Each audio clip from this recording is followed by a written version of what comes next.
थर्मोपाइली का पुनरीक्षण। Tennis court की लड़ाई में वाटरलू, सोmme या स्टेलिनग्राद जैसी कोई घटना नहीं है। फिर भी ये द्वितीय विश्व युद्ध की सबसे महत्वपूर्ण लड़ाइयों में से एक कोहिमा की सबसे भयंकर घटना थी, जिसे पूर्व का स्टेलिनग्राद कहा जाता है। जिस टेनिस कोर्ट की बात हो रही है, वह कोहिमा के गैरिसन हिल की छतों पर सैन्य कब्रिस्तान के बीच में बना है। इस खूबसूरत नाम वाली लड़ाई के समय ये नागालैंड के डिप्टी कमिश्नर, बेहद योग्य और बहुत पसंद किए जाने वाले चार्ल्स पोसे का था। 4 अप्रैल से 22 जून 1944 तक असम राइफल्स और भारतीय सेना की असम रेजिमेंट सहित ब्रिटिश सैनिकों ने यहां पर आक्रमणकारी जापानियों से जंग लड़ी और उन्हें रोके रखा। इन तिथियों के बीच जापानियों और दिल्ली के बीच बस यही सबसे दूर का आयत था, जिसे बेजेमानेस्क सरे का एक टुकड़ा समझ लिया जाता, अगर ये तथ्य न होता कि कोहिमा नागा पहाड़ियों में 4700 फीट ऊपर स्थित है। दोनों सेनाओं ने बर्बर मार या मार दिए जाने वाले संगीन हमलों में हाथापाई की।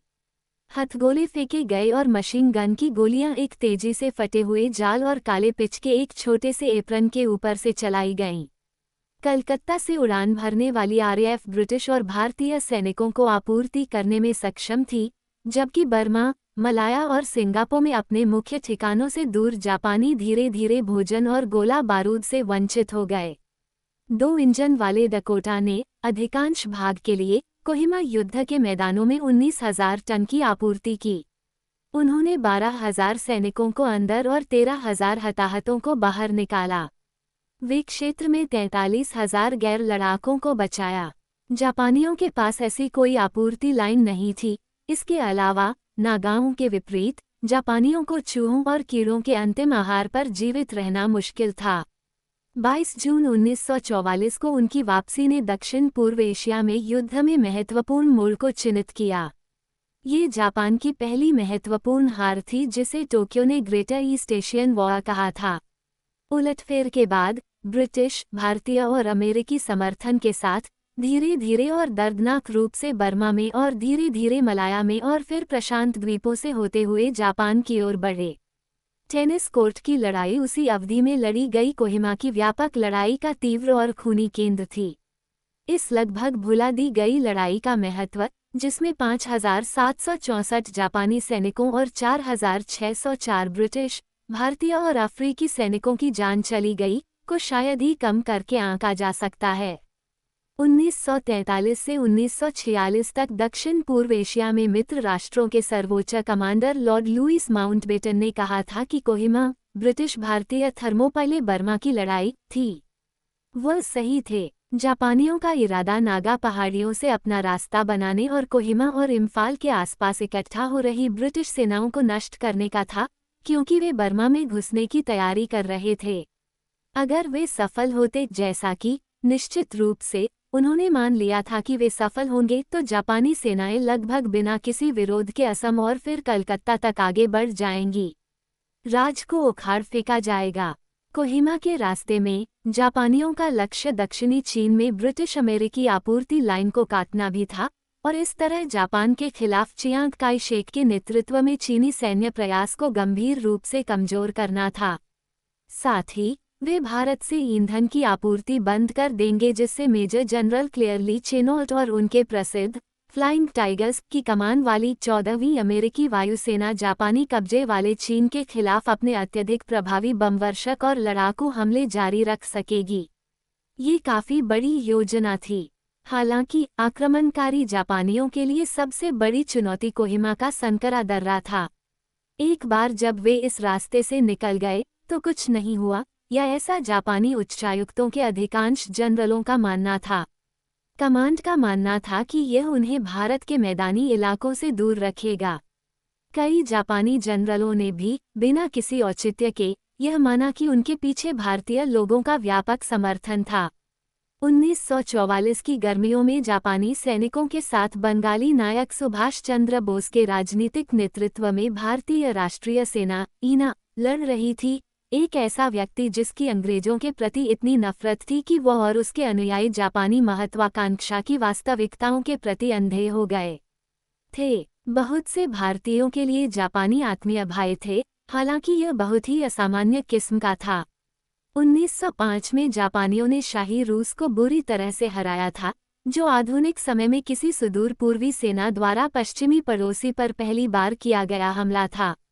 राज की मृत्यु की पीड़ा को देखने के लिए उत्सुक भारतीयों ने जापानियों को एशिया के मुक्तिदाता के रूप में सम्मानित किया।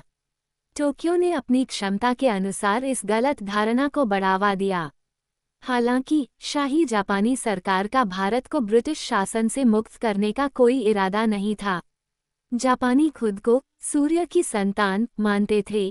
कई समकालीन जर्मनों की तरह ही मानते थे कि वे एक चुनी हुई जाति हैं, जो मलय, थाई, बर्मी और निश्चित रूप से नागा पहाड़ियों के पेड़ों पर बंदरों की तरह रहने वाले कुत्ते खाने वाले जंगली लोगों से कहीं बेहतर हैं। हालांकि कोहिमा की लड़ाई ने ये साबित कर दिया कि नागा पहाड़ियां और भविष्य का नागालैंड भू राजनीतिक दृष्टि से कितने महत्वपूर्ण थे। युद्ध के बाकी समय और उसके बाद भी नागा, चाहे जापानियों द्वारा तिरस्कृत ही क्यों न हो, अंतर्राष्ट्रीय महत्वाकांक्षा के केंद्र में रहेंगे।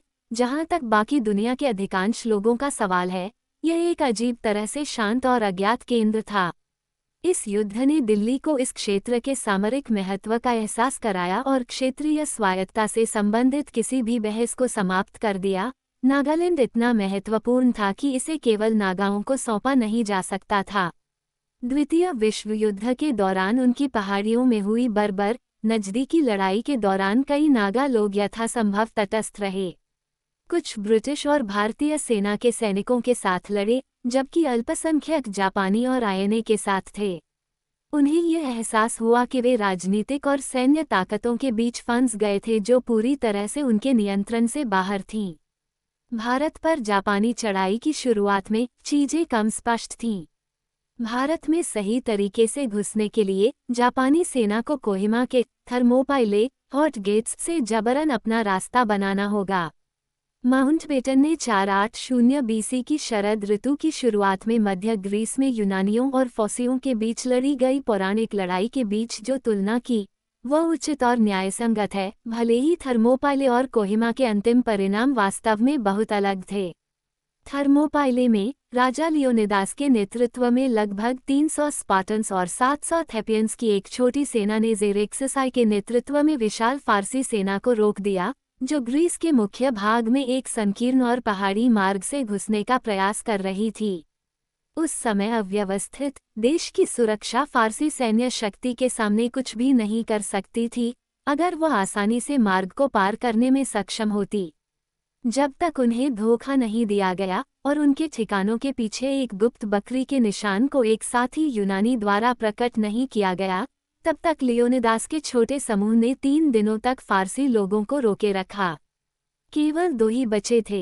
एक, जीवित होने पर शर्मिंदा होकर आत्महत्या कर ली, दूसरे ने स्पार्टन्स की उपलब्धियों की खबर दी, वीरता की एक कहानी जिसने यूनानियों को एक अजेय दुश्मन के खिलाफ एकजुट कार्रवाई करने के लिए प्रेरित किया। थर्मोपाइले की लड़ाई ने यूनानियों को झटका दिया तथा जेरेक्सिस के विरुद्ध जवाबी कार्रवाई करने के लिए महत्वपूर्ण समय दिया।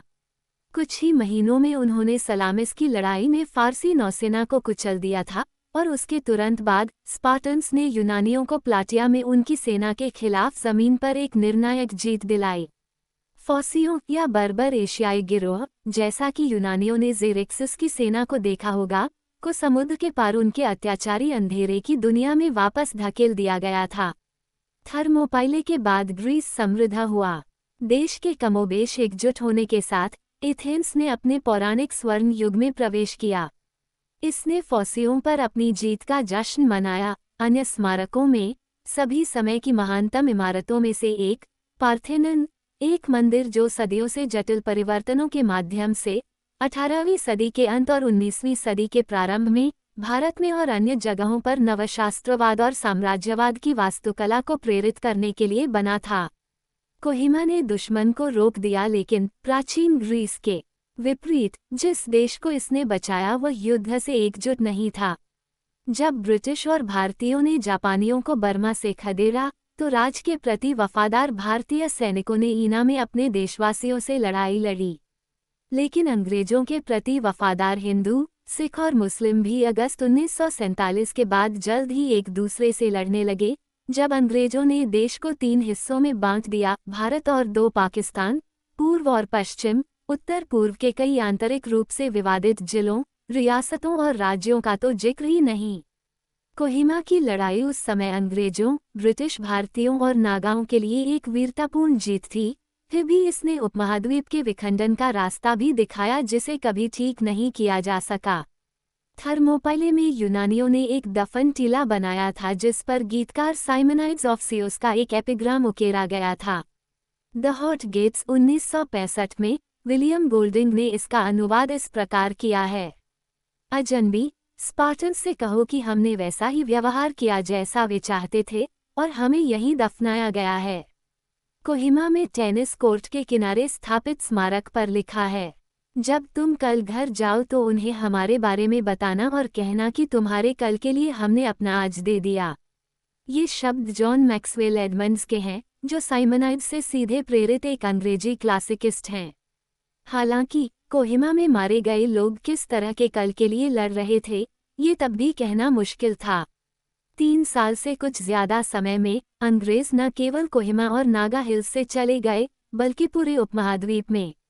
जहां तक नागाओं का सवाल है, कोहिमा एक तरह से गर्व का क्षण था, लेकिन जल्द ही वे साम्राज्यवाद के एक नए रूप के अधीन होने वाले थे, न तो ब्रिटिश और न ही जापानी, बल्कि भारतीय। कोहिमा नागा राजनीतिक महत्वाकांक्षा के लिए एक महत्वपूर्ण मोड़ था। यदि प्रथम विश्व युद्ध ने नागा जनजातियों के बीच राष्ट्रवाद की भावना को पोषित किया था, तो द्वितीय विश्व युद्ध ने उन्हें वैश्विक राजनीति की कुछ वास्तविक समझ दी। 1 दशक से भी कम समय में वे पाकिस्तान और चीन से अनियमित समर्थन के साथ भारत के खिलाफ मुक्ति के लिए कमोबेश एकजुट युद्ध लड़ रहे होंगे और वे अपने उद्देश्य के लिए सक्रिय रूप से अंतर्राष्ट्रीय समर्थन की मांग कर रहे होंगे। ब्रिटिश शासन के खिलाफ मुक्ति संग्राम ने लॉर्ड माउंटबेटन को परेशान किया और आखिरकार उनकी जान ले ली। 27 अगस्त 1979 को काउंटी स्लिगो के मुल्लागमोर में अपने आयरिश घर के नज़दीक छोटे बंदरगाह से अपनी मछली पकड़ने वाली नाव शैडो वी पर सवार होकर भारत के अंतिम वायसराय और उनके चालक दल के लोग आयरिश रिपब्लिकन आर्मी के सदस्यों द्वारा पतवार में लगाए गए विस्फोटकों से उड़कर राख हो गए। आईएनए ने इस पर कितनी खुशी मनाई होगी। इसके नेता आंशिक रूप से आईआरए के संगठन और अभियानों से प्रभावित थे। दिसंबर 1941 में ब्रिटेन ने जापान के खिलाफ युद्ध की घोषणा की। ये 7 दिसंबर को पर्ल हार्बर में अमेरिकी बेड़े पर बिना उकसावे के जापानी हमले के जवाब में था। ब्रिटेन ने वादा किया कि अगर अमेरिका हिटलर और मुसोलिनी के खिलाफ यूरोप में उनके संघर्ष का समर्थन करता है तो वह जापानियों के खिलाफ उनकी लड़ाई में अमेरिकियों का समर्थन करेगा। ऐसा नहीं है कि राष्ट्रपति रूजवेल्ट के पास इस मामले में ज्यादा विकल्प थे। 11 दिसंबर को हिटलर ने संयुक्त राज्य अमेरिका के खिलाफ युद्ध की घोषणा कर दी। दूसरे देश एक या दूसरे पक्ष में शामिल होने के लिए दौड़ पड़े। चीन ने जापान के साथ साथ कोस्टारिका और क्यूबा के खिलाफ युद्ध की घोषणा कर दी। इस बेतुकी तबाही को और बढ़ाने के लिए बल्गेरिया ने 13 दिसंबर को ग्रेट ब्रिटेन और संयुक्त राज्य अमेरिका के खिलाफ युद्ध की घोषणा कर दी। ये हंगरी द्वारा ऐसा ही करने के कुछ दिनों बाद हुआ। इस बीच ब्रिटेन ने फिनलैंड के खिलाफ युद्ध की घोषणा कर दी, एक ऐसा देश जिसका उसने पिछले साल समर्थन किया था। सच में यह एक भ्रामक और वैश्विक संघर्ष था। इस बीच नागाओं को बहुत दूर की घटनाओं द्वारा निगल लिया जाना था। जैसे जैसे युद्ध मानो अनिवार्य रूप से उनकी सुदूर पहाड़ियों की ओर बढ़ता गया, उनका नियंत्रण कम होता गया। प्रारंभ में ऐसा प्रतीत हुआ कि जापानी सेना पश्चिमी और उत्तरी यूरोप में द्वितीय विश्व युद्ध के प्रारंभिक ब्लिट्जक्रेग चरणों में जर्मन सशस्त्र सेनाओं को मिली सफलताओं को दोहरा रही थी। 1941 के दौरान थाईलैंड, हांगकांग, गुआम और वेक द्वीप जापानियों के सामने डोमिनोज के ढेर की तरह गिर गए, क्योंकि वे अपने युद्ध पथ पर आगे बढ़ रहे थे। अगले वर्ष जापानियों ने Burma, Dutch east Indies, New Guinea और सोलोमन द्वीपों पर सफलतापूर्वक आक्रमण किया। उन्होंने मनीला, कुआलालंपुर और सिंगापुर के प्रमुख दक्षिण पूर्व एशियाई शहरों पर कब्जा कर लिया। बाली, तिमोर, जावा और फिलीपींस अजेयशाही जापानी ताकत के हाथों खो गए। रंगून का अनुसरण किया गया और फिर सम्राट हिरोहितो की सेनाओं ने बर्मा से उत्तर की ओर मणिपुर और नागा पहाड़ियों की ओर कूच किया। भारत जापानी आक्रमण के लिए तार्किक लक्ष्य नहीं था। जब शाही सेना बर्मा से उत्तर की ओर बढ़ रही थी, तब मूल योजना मणिपुर की राजधानी इम्फाल में ब्रिटिश सैनिकों पर हमला करने की थी, इससे पहले कि वे जवाबी हमला कर सके। साथ ही दीमापुर से इम्फाल और उत्तर में चीन तक मित्र देशों की आपूर्ति मार्ग को काट दिया जाए। कोहिमा के बारे में चिंता करने की कोई वास्तविक आवश्यकता नहीं थी। दीमापुर मुख्य लक्ष्य था। यहाँ ट्रेनें बर्मा में ब्रिटिशों और उत्तर में अमेरिकियों और चीनियों दोनों को आपूर्ति करने के लिए युद्ध सामग्री का भारी भार ला रही थीं। युद्ध से पहले पूर्वी असम से होकर गुजरने वाली मीटर गेज रेलवे, जिसे चाय बागानों की सेवा के लिए बनाया गया था, प्रत्येक दिशा में प्रतिदिन 600 टन से अधिक माल नहीं ले जाती थी। 1943 के अंत तक सेना की मदद से इसे बढ़ाकर 2800 टन प्रतिदिन कर दिया गया था। 1944 की शुरुआत से अमेरिकी सेना ने अपनी ताकत बढ़ाई, और जब तक जापानी हाथी और खच्चरों की पीठ पर और साथ ही पैदल और साइकिल से कोहिमा की ओर बढ़ रहे थे, तब तक शक्तिशाली नए अमेरिकी निर्मित इंजन प्रतिदिन 7000 टन और उससे अधिक आपूर्ति को दीमापुर तक ले जा रहे थे, जिसमें हल्के टैंक भी शामिल थे जो युद्ध के अंतिम खूनी कीचड़ से लथपथ दिनों में बहुत नाटकीय रूप से दिखाई देंगे। कोहिमा की लड़ाई। उस समय ये शहर कोई आसान लक्ष्य नहीं था, फिर भी जापानी उच्च कमान की जुनूनी प्रवृत्ति के कारण नागा हिल्स की राजधानी पर कब्जा करना जरूरी हो गया, भले ही ऐसा करने से दीमापुर पर उनके महत्वपूर्ण अभियान में देरी हो जाती। भारत की ओर बढ़ने की योजना, हालांकि टोक्यो में प्रमुख जापानी स्टाफ अधिकारियों द्वारा सवाल उठाए गए थे, लेफ्टिनेंट जनरल रेन्या मुतागुची द्वारा समर्थित थी, जिन्होंने जापानी प्रधानमंत्री जनरल हिदेकी तोजो को अपनी महत्वाकांक्षी योजना की सत्यता के बारे में आश्वस्त किया। जमीन पर कमांडर लेफ्टिनेंट जनरल कोटोकू सातो ने इस साहसिक कार्य के बारे में गंभीर संदेह व्यक्त किया, जिसका कोड नाम ऑपरेशन युगो था। नहीं, सातो को मुतागुची पर भरोसा था। दोनों जनरल सैन्य अकादमी के दिनों से पुराने प्रतिद्वंद्वी थे। इम्फाल में अपने मुख्यालय के साथ ब्रिटिश अभी भी काफी मजबूत स्थिति में थे। हालांकि अगर सातो दीमापुर से एकमात्र सड़क और नागा हिल्स को शेष भारत से जोड़ने वाले उसके रेलवे स्टेशन को अवरुद्ध करके उनकी आपूर्ति में कटौती कर सकता है, तो ब्रिटिश अपनी स्थिति से भूख से मर सकते हैं। इस घटना में, और जैसा कि सातो ने भविष्यवाणी की थी, जापानियों ने खुद को बहुत अधिक फैलाया और आईएनए के दावे के बावजूद स्थानीय लोग, विशेष रूप से आदिवासी जनजातियां, जापानियों का समर्थन करने के लिए बड़ी संख्या में नहीं आईं। इस बीच जैसे जैसे सप्ताह बीतते गए और जापानी एक तरफ कोहिमा और दूसरी तरफ इम्फाल की ओर बढ़ते गए, अंग्रेजों को अच्छी आपूर्ति मिलती गई। उनके प्रेरित और बहुत पसंद किए जाने वाले commander lieutenant general William slim, बाद में फील्ड मार्शल विस्काउंट स्लिम, इंपीरियल जनरल स्टाफ के प्रमुख 1948-52 और ऑस्ट्रेलिया के गवर्नर जनरल 1953-60 ने एक ऐसा बल तैयार किया जो ब्रिटिश, भारतीय, गोरखा और पूर्वी और पश्चिमी अफ्रीकी सैनिकों से मिलकर एक बेहद प्रभावी बहुजातीय बल बन गया। ये नवगठित 10 लाख की ताकत वाली 14वीं सेना थी, जिसे बाद में भूली हुई सेना के रूप में जाना जाने लगा। स्लिम ने सुनिश्चित किया कि 14वीं को हर समय पीछे से आपूर्ति की जाती रहे और जहां भी वह आरएएफ और यूएसएएफ द्वारा आगे बढ़े।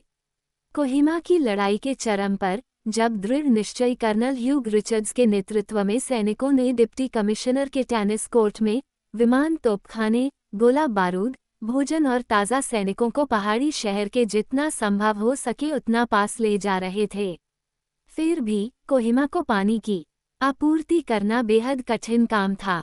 ट्रक के टायरों की भीतरी नलियों में पानी डाला गया और C-47 डकोटा से पानी को निर्जलित सैनिकों तक पहुंचाया गया, जो पेड़ की ऊंचाई से थोड़ा ऊपर उड़ रहे थे, दुश्मन की तोपों की स्पष्ट सीमा में। युद्ध की ऊंचाई के दौरान लगभग 100 डिग्री फ़ारेनहाइट के तापमान और मानसून में कोहिमा के रक्षकों के लिए पानी का राशन वास्तव में एक दिन में 1 से 3 महत्वपूर्ण पिंड तक बढ़ गया था। कोहिमा में जापानियों ने डटकर मुकाबला किया, लेकिन उनके पास सब कुछ खत्म हो गया। हालांकि युद्ध की शुरुआत में मित्र देशों की जीत सुनिश्चित नहीं थी। करीब 3,500 सैनिकों की एक विचित्र सेना। कुछ खातों के अनुसार यह संख्या 1,200 से भी कम है और इनमें से सिर्फ 500 कुशल सैनिक बताए जाते हैं, का सामना 31वें डिवीजन के 12,000 से 15,000 अनुभवी जापानी सैनिकों से हुआ। जब राहत दल लेफ्टिनेंट जनरल मोंटेगू स्टॉपफोर्ड के साथ पहुंचा, तो युद्ध में शामिल उनके ब्रिटिश, भारतीय, अफ्रीकी और गोरखा सैनिकों ने पाया कि छोटा सा पहाड़ी शहर खंडहर में तब्दील हो चुका है और बचे हुए रक्षक दुबले पतले, बिना दाढ़ी वाले और लगभग एक टुकड़े में हैं। मानसून टूट चुका था, इसलिए कोहिमा कीचड़ में डूबा हुआ था और कीचड़ में चूहे भी थे। मृत जापानी और ब्रिटिश एक के ऊपर एक ढेर किए गए थे। लाशें फूली हुई थीं और बदबू मार रही थीं। जगह जगह मक्खियों का जमावड़ा लगा हुआ था। चारों पावसे के बंगले की चिमनी का ढेर किसी अमूर्त स्मारक की तरह नरसंहार से ऊपर उठ गया। महान युद्ध के अनुभवी स्टॉपफोर्ड ने कहा कि कोहिमा में कीचड़, जल्दबाजी में खोदी गई खाएं और गोले के गड्ढे प्रथम विश्व युद्ध की लड़ाई के बाद की स्थिति की तरह लग रहे थे। लड़ाई की तीव्रता 1914 और 1918 के बीच उनके और उनके वरिष्ठ साथी अधिकारियों द्वारा अनुभव की गई किसी भी चीज से तुलनीय थी।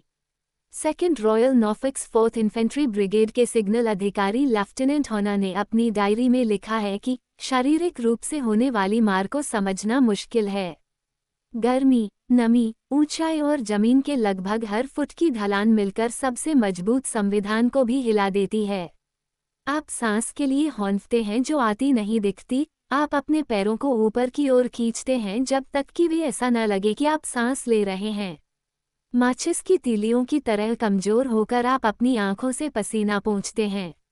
इसलिए आप रुक जाते हैं, पीछे खड़े आदमी के उकसाने या सामने खड़े अधिकारी की गाली से भयभीत हो जाते हैं। 1950 में लिखते हुए B company, the Queen's Royal Regiment के मेजर माइकल लोरी ने 10 मई 1944 को जापानी लाइनों पर हमले के प्रयास को याद किया। इलाका आसान नहीं था, वहां कई गोले के छेद, क्षैतिज पेड़ के तने और एकाध खाई थी जिसे पार करना था। जब हम ढलान से नीचे जा रहे थे, तो हमने 3 लाइट मशीन गन और राइफल की फायरिंग की पूरी आवाज सुनी और निश्चित रूप से बाधाओं को पार करने की कोशिश करते समय ग्रेनेड भी। मुझे डर है कि इसके कारण कई और लोग गिर गए। इसके बाद एक स्नाइपिंग द्वंद्व हुआ और फिर ऐसी चीजें हुई जो मैंने पहले कभी नहीं देखी थीं। यह एक स्नोबॉल लड़ाई के सबसे नज़दीकी दृष्टिकोण था जिसकी कल्पना की जा सकती है। हवा ग्रेनेड से भरी हुई थी, उनके और हमारे, और हम सभी उनसे बचने की कोशिश कर रहे थे क्योंकि वे फट रहे थे। ये द्वंद्व एक बेमतलब समय तक बिना रुके चलता रहा। बाकी दिन हमने बीव की तरह खुदाई की, जो कुछ भी हमें मिल सकता था, प्लेटें, मग, संगीन और गढ़ने के उपकरण, इतना नहीं जितना कि सामान्य रूप से किया जाता है, बल्कि एक छेद बनाकर और खुद को जमीन के नीचे सुरंग बनाकर। शाम तक हम पूरी तरह से खोद चुके थे। युद्ध क्षेत्र के पीछे की ओर स्थित अपेक्षाकृत सुरक्षित स्थिति में भी जीवन खतरनाक हो सकता था। सैनिकों को जहरीले सांपों पर पैर रखने से बचना पड़ता था। टारेंटुला और दूसरी मकड़ियां शौचालयों में छिपकर काटने का इंतजार करती थीं। तेंदुए जानवरों के शुभंकर को उठा ले जाते थे। सीधे शब्दों में कहें तो किसी भी तरह के खतरे से बचना संभव नहीं था और आराम करने का तो सवाल ही नहीं उठता। घेराबंदी के चरम पर एक निजी सैनिक ने कर्नल रिचर्ड्स से पूछा था, जब हम मर जाएंगे, सर, तो क्या यह अंत है या हम आगे बढ़ते रहेंगे? अंततः मित्र राष्ट्रों की जीत हुई, लेकिन यह एक करीबी मुकाबला था। और जैसा कि ड्यूक ऑफ वेलिंगटन ने वॉटरलू के बाद कहा था, एक हारी हुई लड़ाई के अलावा कोई भी चीज जीती हुई लड़ाई से आधी भी अधिक उदासी वाली नहीं हो सकती। कोहिमा में जापानियों की हार के बराबर ही उसी खूनी सप्ताह के दौरान इम्फाल में भी उन्हें भारी नुकसान उठाना पड़ा। यहाँ भी सूर्य के बच्चे अति आत्मविश्वासी थे। उनका मानना था कि ब्रिटिश और भारतीय सेनाएं उनकी सेना से कमतर हैं। शायद द्वितीय विश्व युद्ध के शुरुआती दौर में सुदूर पूर्व में ये सच था, लेकिन अब नहीं। और फिर से उन्हें सुभाष चंद्र बोस की जोशीली वाणी पर भरोसा था, जिन्होंने जोर देकर कहा था कि बर्मी, भारतीय और यहाँ तक कि पहाड़ियों में रहने वाले जंगली लोग भी अपने ब्रिटिश उत्पीड़कों के खिलाफ हो जाएंगे, क्योंकि वीर जापानी सेनाएं दिल्ली पर शानदार तरीके से मार्च करेगी। इस घटना में कोहिमा और इम्फाल की संयुक्त लड़ाई में जापानियों ने आधिकारिक तौर पर 54,879 लोगों को खो दिया, जिसमें अकेले प्रसिद्ध टेनिस कोर्ट के आसपास 7,000 से अधिक लोग मारे गए। कोहिमा में मित्र पक्ष को लगभग 4,000 लोग मारे गए, लापता हुए और घायल हुए, और इस गहन अभियान में कुल मिलाकर लगभग 17,500 लोग मारे गए।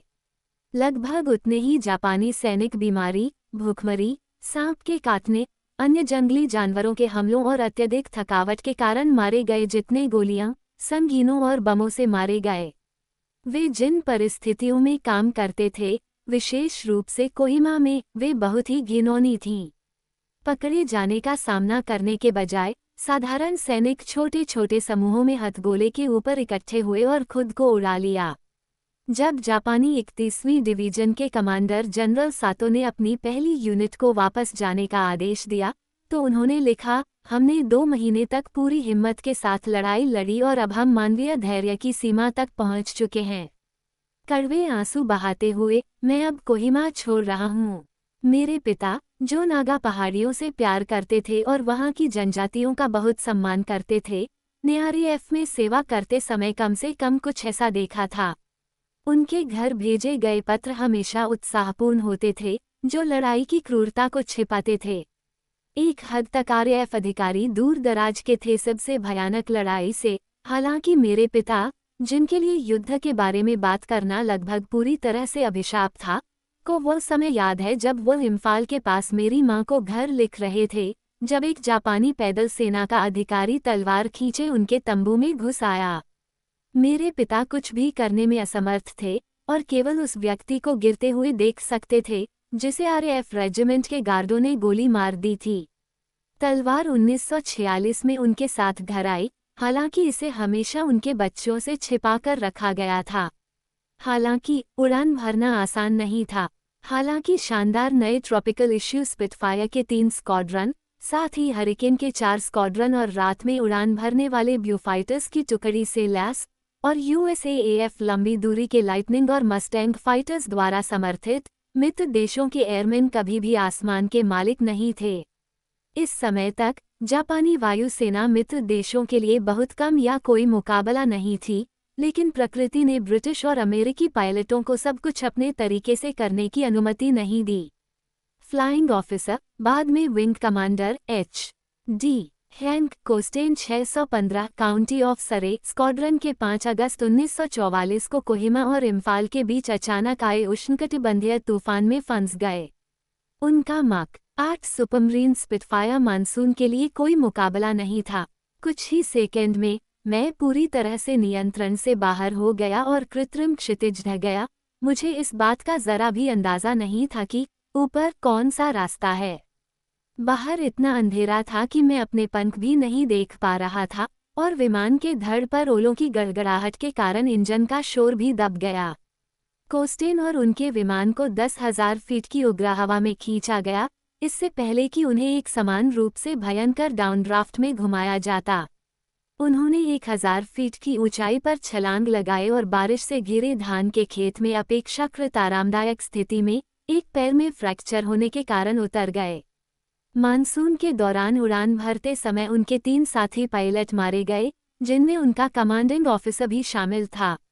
अन्य बचे हुए लोगों ने खुद को अपने स्पिटफायर के 1475 एचपी मलिन इंजन से कहीं अधिक बल द्वारा तूफान के ऊपर साफ नीले आसमान में फेंका, इससे पहले कि वे कलकत्ता के आरएएफ बैगची में बेस पर सुरक्षित रूप से उड़ान भरते। जब ये क्रोधित होता है, तो कोस्टेन ने लिखा, आसमान एक दुश्मन है बिना किसी दया के। या जैसा कि किंग लियर ने उसे चेतावनी दी होगी, जैसे हम देवताओं के लिए मक्खियां हैं, वैसे ही हम देवताओं के लिए भी हैं, वे हमें अपने मनोरंजन के लिए मार देते हैं। उष्णकटिबंधीय तूफानों में भारी बमवर्षक और डकोटा परिवहन विमान भी आसमान से फेंके जा सकते थे। कुछ को इतना ऊपर उठा दिया गया कि उनके चालक दल हाइपोक्सिया के शिकार हो गए और नीचे जंगल में दुर्घटनाग्रस्त हो गए। यदि वे इस तरह के आघात से बच गए और बहुत भाग्यशाली थे, तो मित्र देशों के विमान चालक दल को नागा योद्धाओं द्वारा उनके विमान से बचाया जा सकता था और सुरक्षित स्थान पर ले जाया जा सकता था। जापानियों द्वारा पकड़े जाने का मतलब लगभग निश्चित मृत्यु थी, या तो संगीन के वार और घुमाव से, या किसी अधिकारी की तलवार से सिर काटकर। मेरे पिता के एक सहकर्मी लापता हो गए, बाद में उनका शव जंगल के एक खुले मैदान में टुकड़ों में कटा हुआ मिला। बेशक नागा लोगों को भी लड़ाई में नुकसान उठाना पड़ा था। जापानियों ने कोहिमा में नागा गांव पर कब्जा कर लिया था। अपमान, बलात्कार, यातना, मारपीट और फांसी आम बात थी। हालांकि नागा लोगों ने अंग्रेजों के साथ मिलकर लड़ाई लड़ी और ऐसा करते हुए उन्होंने हथियारों और गोला बारूद का ऐसा जखीरा इकट्ठा किया जिसे देखकर 40 साल बाद नागालैंड आने वाले दुर्लभ आगंतुक, जिनमें मैं भी शामिल हूँ, हैरान रह जाते हैं। नागालैंड से पहले मैंने कभी अरिसाका टाइप -99 राइफल नहीं देखी थी, नहीं उठाई थी, जो नागोया में बनी थी और जिसके बट पर 16 पंखुड़ियों वाला गुलदाउदी उकेरा गया था। यह 1941 और 1945 के बीच जापानी सर्विस राइफल का मानक था। यहाँ भी मुझे नंबू टाइप -14 पिस्तौल दी गई, जो एक 8 मिलीमीटर का हथियार है जिसे अधिकारी अपनी तलवारों के साथ रखते हैं। और वहाँ देखने लायक काफ़ी तलवारें हैं, विशेष रूप से धारदार टाइप -94 शिंगुंटोक नई सेना तलवार के उदाहरण, जिनका 1934 से द्वितीय विश्व युद्ध के अंत तक जापान में बड़े पैमाने पर उत्पादन किया गया था। कई नागा लोगों ने गाइड, कुली या चौकीदार के रूप में काम करके अंग्रेजों की मदद की। जब तक वे इस रास्ते पर नहीं आए, जापानियों को जंगल में युद्ध करने की अपनी क्षमता पर गर्व था। बर्मा से इम्फाल और कोहिमा तक उत्तर की ओर बढ़ते हुए उन्होंने साइकिल और ट्रक से जितना सफ़र किया था, उतना ही खच्चर और हाथी से भी किया था। उनका कीचड़ में फंसने का कोई इरादा नहीं था। स्थानीय चावल आधारित भोजन, कमोबेश, परिचित और आसानी से पचने वाले थे। वे इस तथ्य को ध्यान में रखने में विफल रहे कि जंगल और भी घने होते जा रहे हैं, पहाड़ियां और भी खड़ी और एक दूसरे के करीब होती जा रही हैं, खतरनाक जानवरों की संख्या और भी बढ़ती जा रही है क्योंकि उत्तरी बर्मा नागा पहाड़ियों में खुद को मोड़ता और फिर से मोड़ता जा रहा है। नागा लोग दुनिया के इस घनी आबादी वाले हिस्से को अपने युद्ध ढालों की पीठ की तरह जानते थे और जापानियों की तरह वे भी युद्ध में किसी को बंधक नहीं बनाने के विचार के आदी थे। केवल सिर जापानी सैनिकों को जंगल से डर लगने लगा, जबकि ब्रिटिश और भारतीय सैनिक धीरे धीरे और दर्दनाक तरीके से इसके साथ समझौता करना सीख रहे थे। कुछ ब्रिटिश सैनिक, विशेष रूप से चिंडिट्स, एक गुरिल्ला बल जिसका नाम एक पौराणिक बर्मी शेर के नाम पर रखा गया था, जिसे बाइबल पीटने वाले ईसाई जायोनी मेजर जनरल ओडे विंगेट द्वारा बनाया और नेतृत्व किया गया था, जापानी स्थिति और आत्मविश्वास को कम करने के लिए बर्मी जंगल के बहुत दिल से रेंगते हुए, हालांकि एक भयानक कीमत पर। अत्यंत विलक्षण स्वभाव के भारतीय मूल के विंगेट की मृत्यु उस समय हो गई जब वह जिस USAF B-25 बमवर्षक विमान में सवार थे, वह नागा पहाड़ियों में दुर्घटनाग्रस्त हो गया। विंगेट उन कई कारणों में से एक है जिनकी वजह से मैं लंबे समय से इस रास्ते से आना चाहता था। उत्तरी बर्मा में उनके प्रसिद्ध गुरिल्ला कारनामों ने मेरे बचपन की कल्पना को हवा दी, फिर भी मैंने विंगेट और उनके जंगल की दुनिया के बारे में जो कुछ भी देखा, वो कभी कभी टेलीविजन पर दिखाई जाने वाली धुंधली काली और सफ़ेद फिल्मों और धुंधली होती किताबों में दिखाई जाने वाली तस्वीरों के लुभावने पल थे। वह जंगल वास्तव में कैसा था? चिंड्विन नदी वास्तव में कहाँ थी, जिसे विंगेट के आदमियों ने दुश्मन की तलाश में पार किया था? ऊपरी बर्मा में, बेशक, दुनिया का एक ऐसा हिस्सा जहां पहुंचना कभी आसान नहीं था और आज बर्मा के सत्तावादी सैन्य शासन के तहत विदेशियों के लिए लगभग दुर्गम है। मुझे पहाड़ियों के पार और पूर्वी नागालैंड या ऊपरी बर्मा में जाने के संभावित मार्ग के बारे में बताया गया था। मैंने विंगेट के नक्शे कदम पर चलने का फैसला किया। मुझे इस बात का कोई भ्रम नहीं था कि आगे बढ़ना आसान होगा। ये घने जंगल, जोंक, बीमारी, पौधों को नोचने वाले जहरीले सांपों, कीचड़ और बड़े काटने वाले कीड़ों की भूमि है। हालांकि विंगेट को श्रद्धांजलि के रूप में कठिनाइयों का सामना करना इसके लायक था। कम से कम चिंड्विन के तट पर मेरे ट्रैक पर मिले नागाओं ने मुझे पाया विंगेट भी दिलचस्प है। उनकी तरह वह भी एक समर्पित ईसाई था, और हालांकि उसकी गुरिल्ला सेना का नाम बर्मी मूल का था, लेकिन उसने इसे बर्मी चिथे के बजाय नागा शब्द चिंदित से लिया था। कुछ साल पहले मैंने विंगेट के जन्मस्थान का दौरा किया था, नैनीताल का छोटा सा सैन्य शहर जिसे अंग्रेजों ने 1841 में हिमालय की तलहटी में बसाया था, जो अब उत्तराखंड राज्य है, गंगा का उद्गम स्थल और कुछ सबसे पवित्र हिंदू मंदिरों का घर है। अपनी मां के उत्साही प्लायमाउथ ब्रेथरेन ब्रांड के ईसाई धर्म द्वारा शासित परिवार में ऐसे सुदूर देश में पले बड़े, विंगेट हमेशा नियमित ब्रिटिश सेना के अधिकारियों से थोड़ा अलग रहने वाले थे।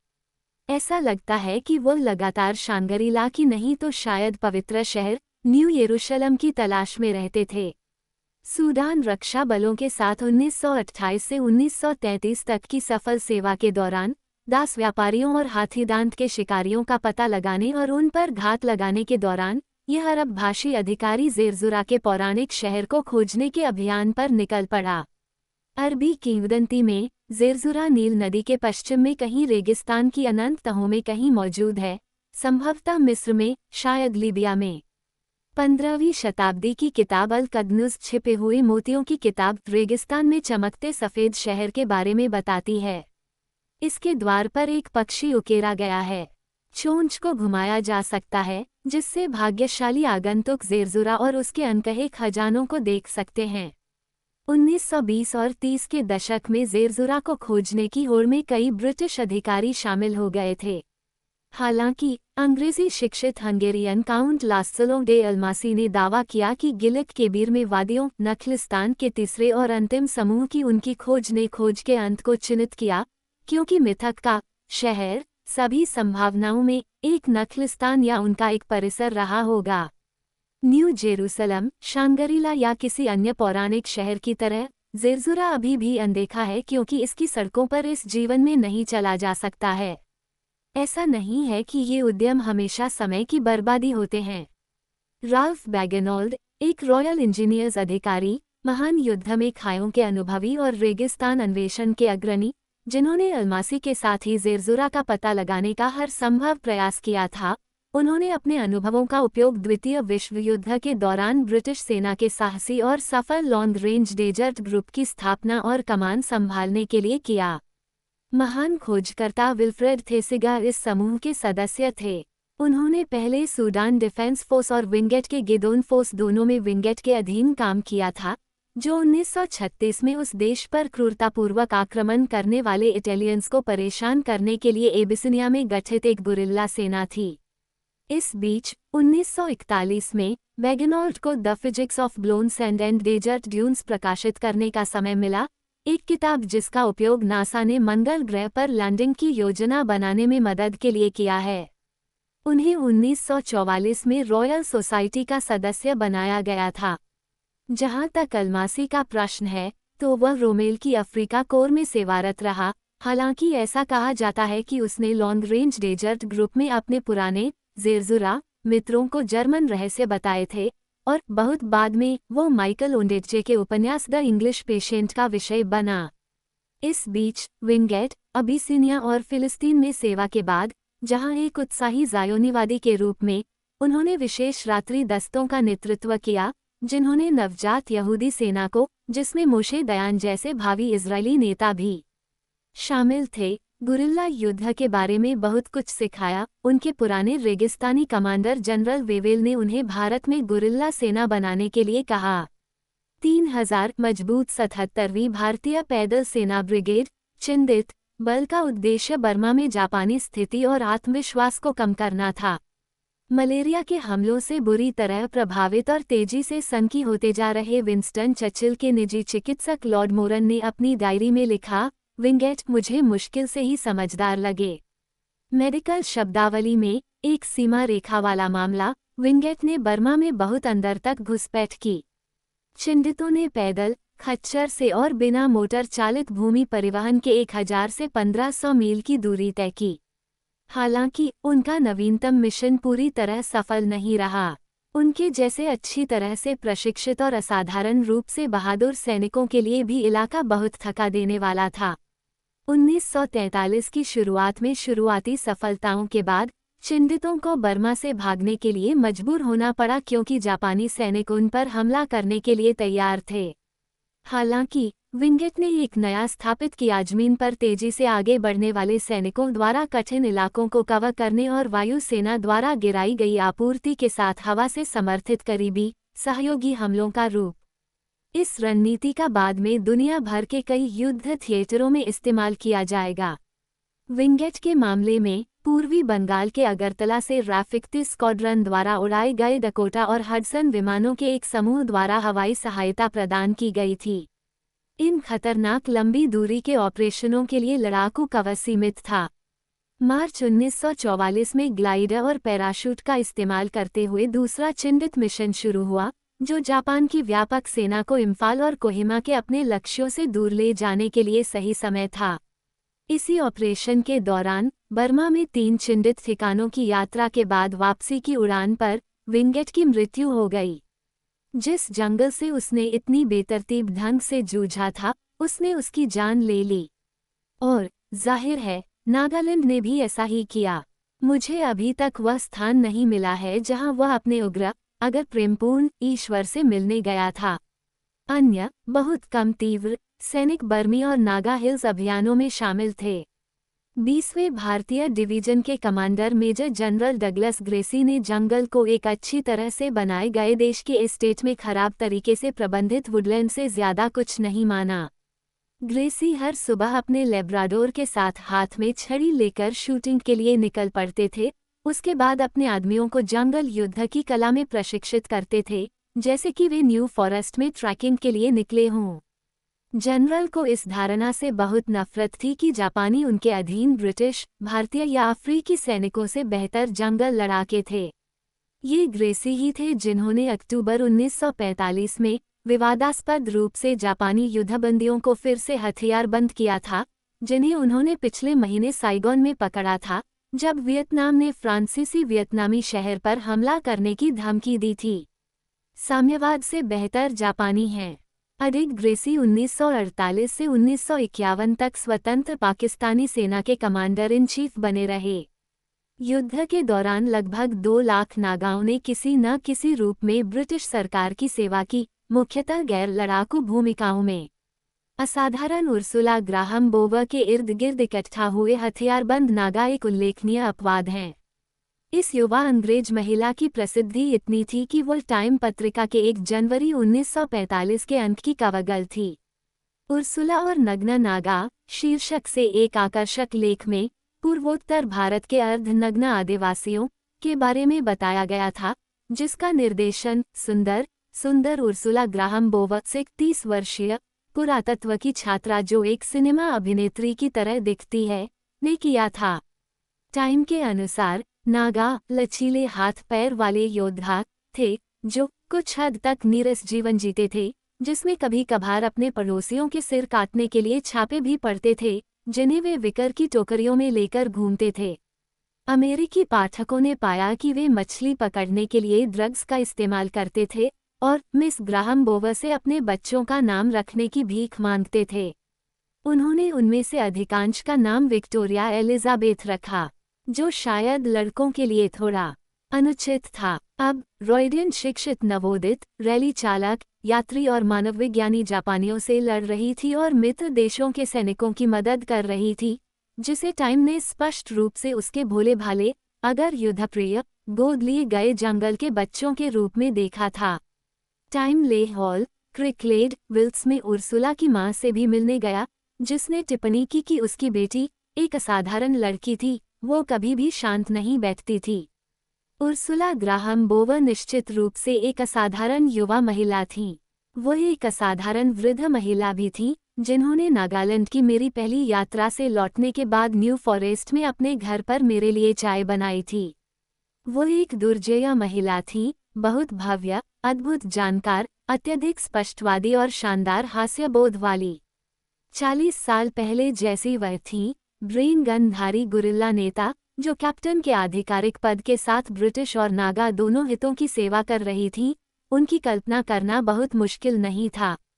द्वितीय विश्व युद्ध के दौरान बहुत कम ब्रिटिश महिला लड़ाकों में से एक, ग्राहम बोवा को अमेरिकी सैनिकों ने जंगल की रानी और उनके ब्रिटिश समकक्षों ने नागा रानी कहा था। जहां तक नागाओं का सवाल है, वे भी उन्हें एक रानी के रूप में देखते थे, या ज़ेमी जनजाति के मामले में, जिसके साथ वह नागा पहाड़ियों में अपने अधिकांश समय के दौरान रहती थीं, एक रानी के रूप में।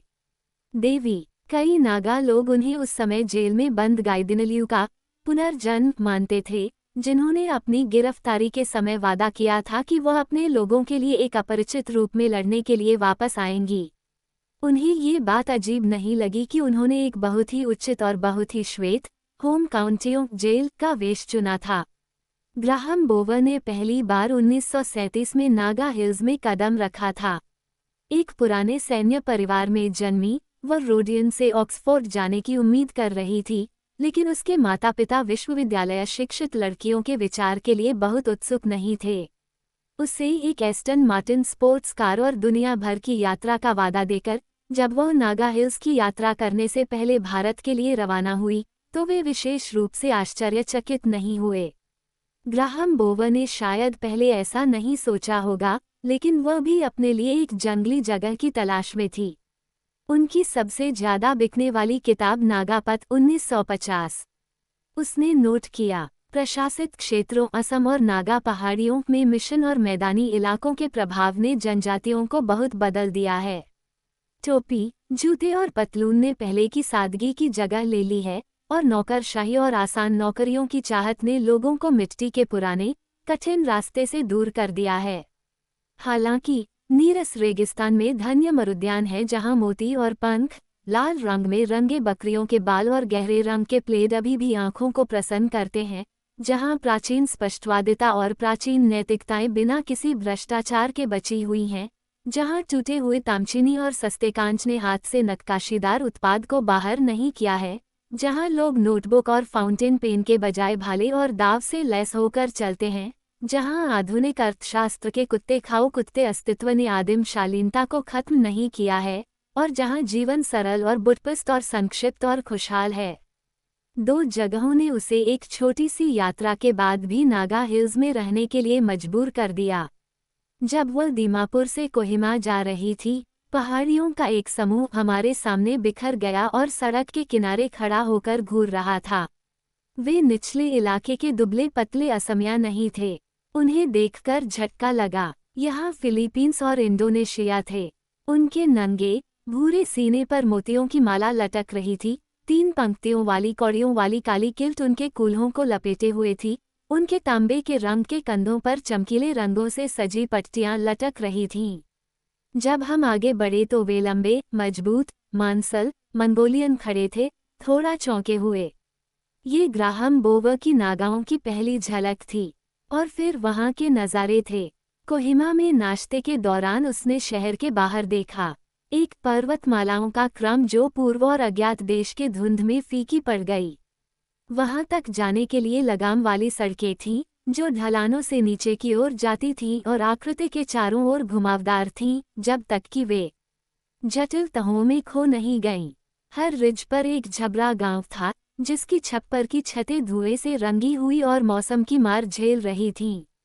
एक के पीछे एक पहाड़ियां जहां तक नजर जाती थीं, दूर तक फैली हुई थीं।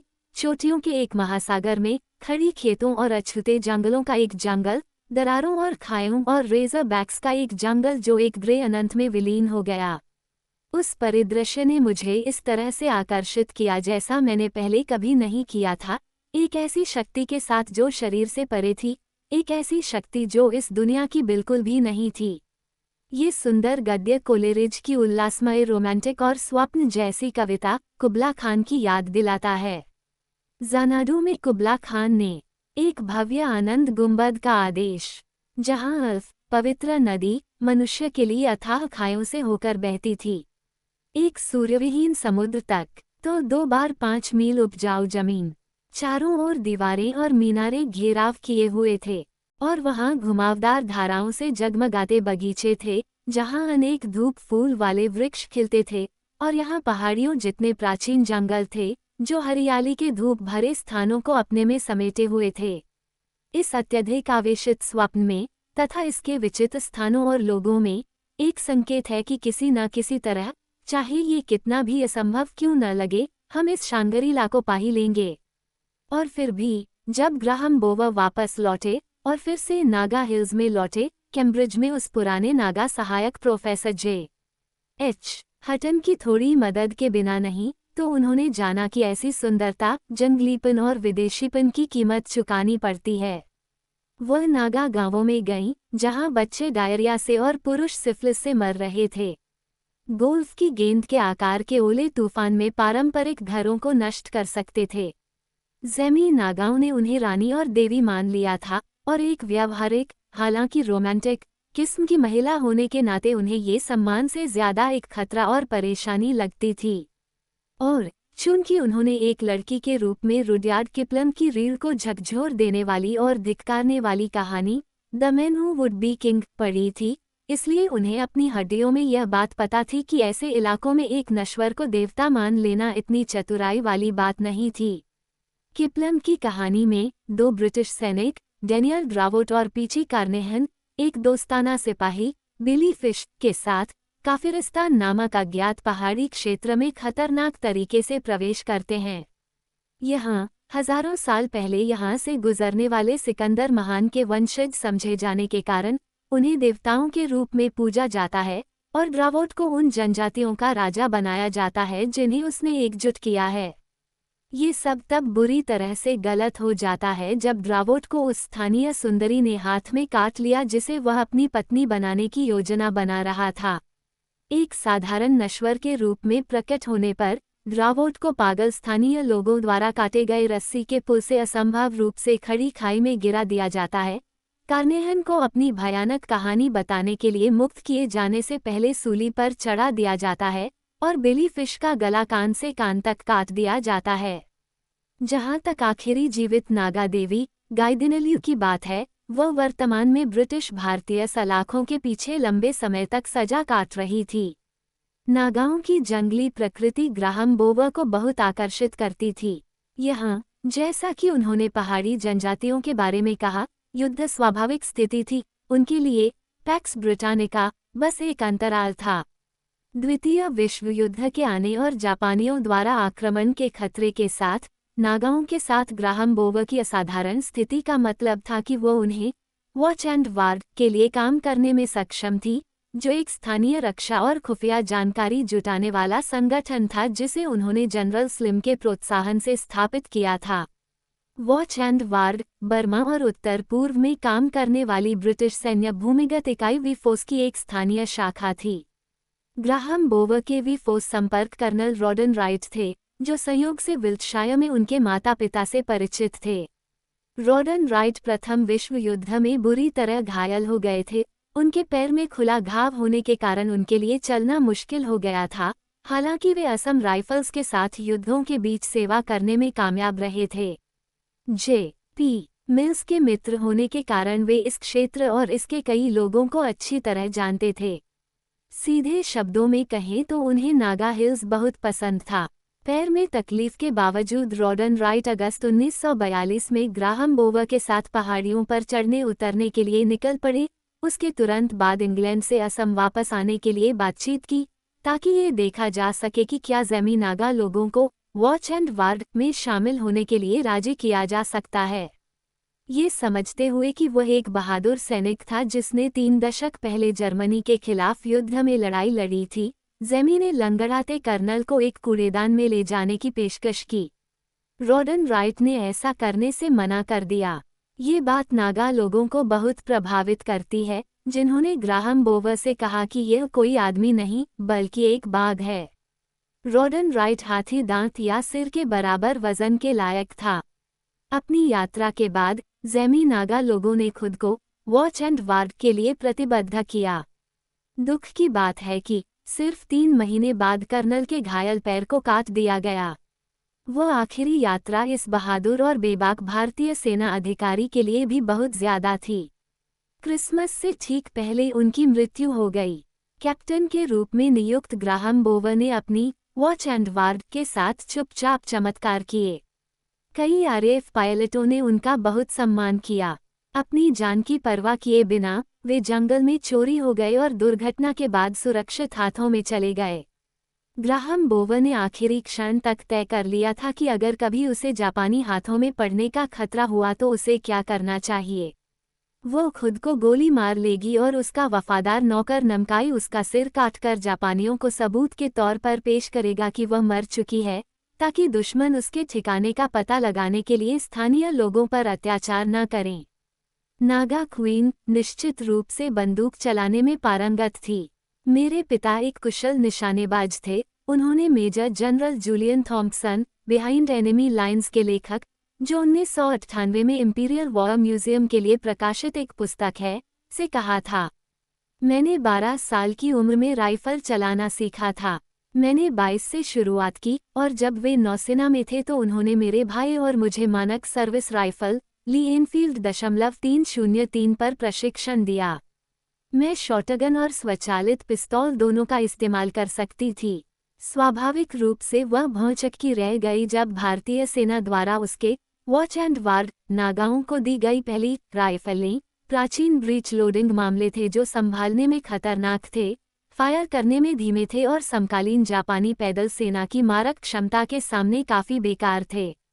इस घटना में ग्राहम बोवर जापानियों द्वारा लगाए गए मूल्य के बावजूद बिना अपना सिर खोए ब्रिटिश और मित्र देशों की सशस्त्र सेनाओं की मदद करने में सक्षम थी, लेकिन उन्होंने इसे एक अलग तरीके से खुशी से खो दिया जब वह वी फोर्स के एक साथी अधिकारी lieutenant colonel Tim Nicholson Bates के प्यार में पड़ गईं।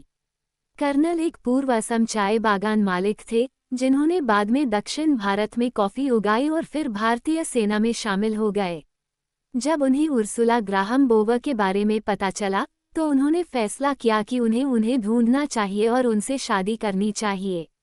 और यही उन्होंने किया। चूंकि हम दोनों एक ही दिशा में पागल लग रहे थे, उर्सुला ने लिखा, यह एक बहुत ही उपयुक्त जोड़ी लग रही थी।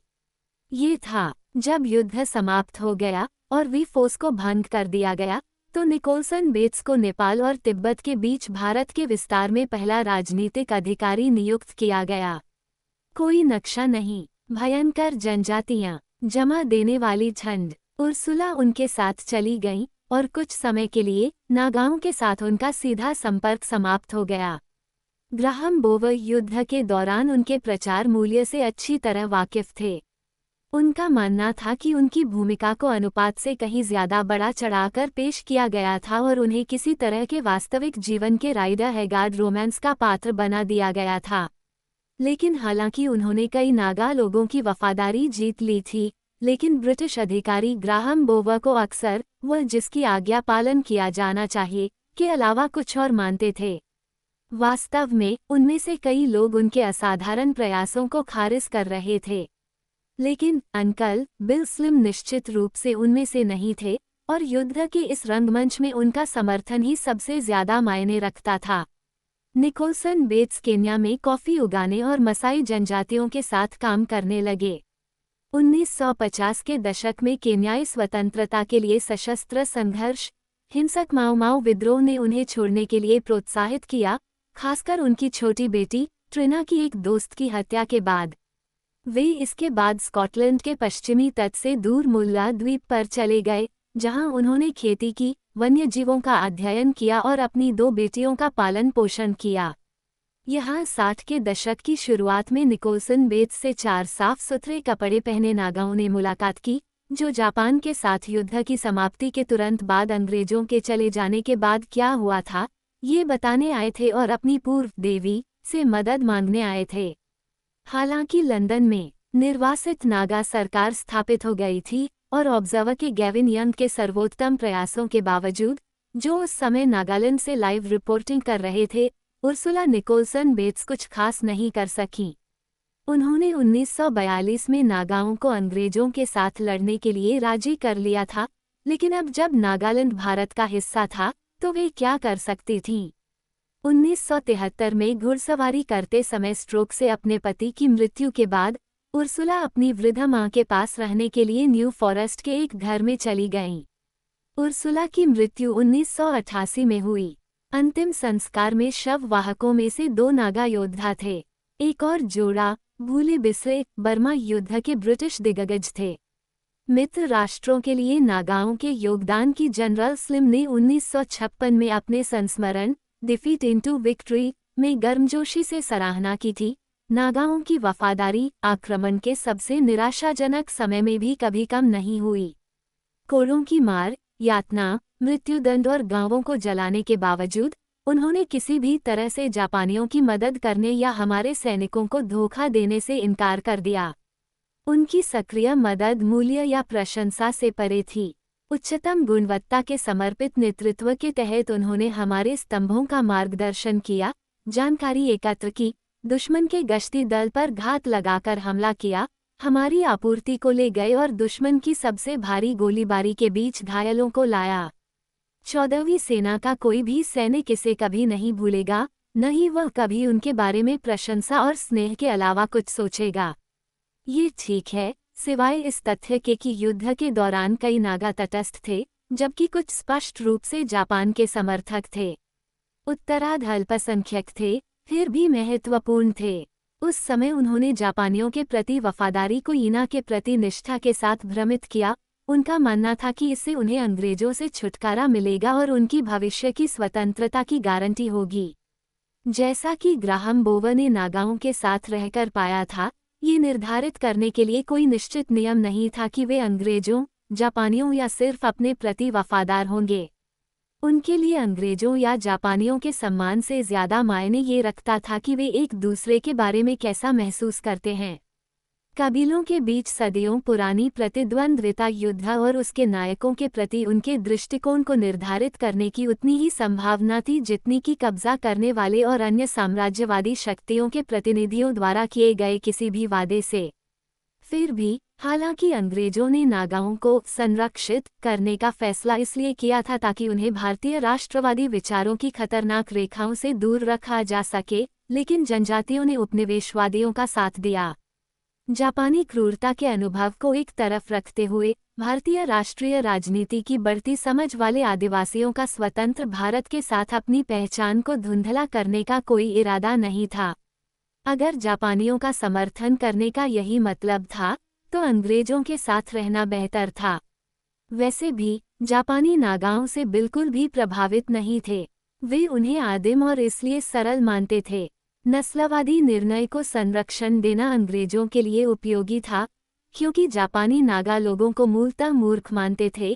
इसलिए अंग्रेजों की ओर से काम करने वाले नागा जासूस जापानी शिविरों में स्वतंत्र रूप से घूमने में सक्षम थे, जब तक कि वे मंदबुद्धि बंदर होने का दिखावा करते रहे। स्लिम ने ग्राहम बोवर को मणिपुर में जापानी अधिकारियों के लिए बैटमैन के रूप में काम करने वाले 2 नागा आदिवासियों की कहानी सुनाकर खुशी मनाई। जब उन दोनों ने क्षेत्र में भविष्य के जापानी अभियानों से संबंधित एक महत्वपूर्ण मानचित्र चुराने और इसे अंग्रेजों को सौंपने का फैसला किया, तो उन्होंने अपने साथ कुछ बेकार के सामान भी ले लिए, यह अनुमान लगाते हुए कि सही है, जापानी यह मान लेंगे कि उनकी यह लूट एक नियमित और विशुद्ध अवसरवादी डकैती थी। पूरी संभावना थी कि मूक नागा लोग मानचित्र खा लेंगे या आग जलाने में मदद के लिए इसका इस्तेमाल करेंगे। हालांकि मजाक जापानियों पर था। मानचित्र को विधिवत अंग्रेजों को सौंप दिया गया।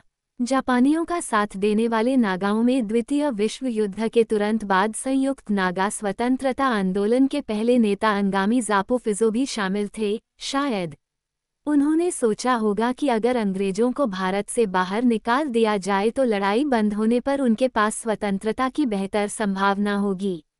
हालांकि शायद उन्होंने एक महत्वपूर्ण समस्या को अनदेखा कर दिया था। द्वितीय विश्व युद्ध के दौरान अंग्रेजों के खिलाफ जापानियों के मुख्य सहयोगी सुभाष चंद्र बोस के नेतृत्व वाली भारतीय राष्ट्रीय सेना के सैनिक थे।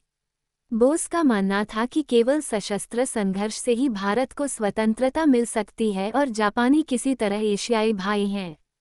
वास्तव में बोस अंग्रेजों को उपमहाद्वीप से बाहर निकालने के लिए इतने उत्सुक थे कि उन्होंने न केवल जापान का बल्कि नाजी जर्मनी का भी साथ दिया, और केवल इसलिए नहीं कि दोनों धुरी शक्तियां थीं।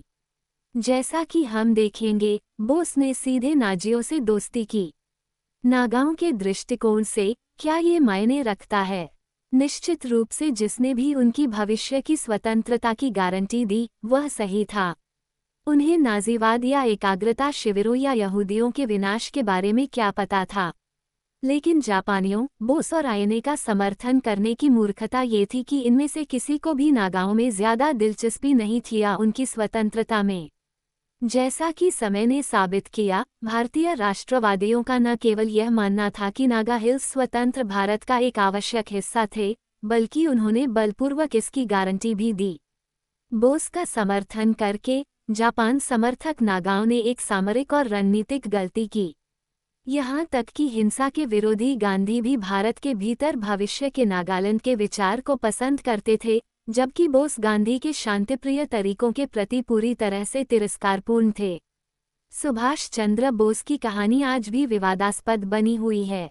एक हिंदू राष्ट्रवादी और बंगाली नायक, उन्हें हमेशा मणिपुर और नागा पहाड़ियों के माध्यम से भारत पर आक्रमण करने के जापानी प्रयास से जोड़ा जाता है।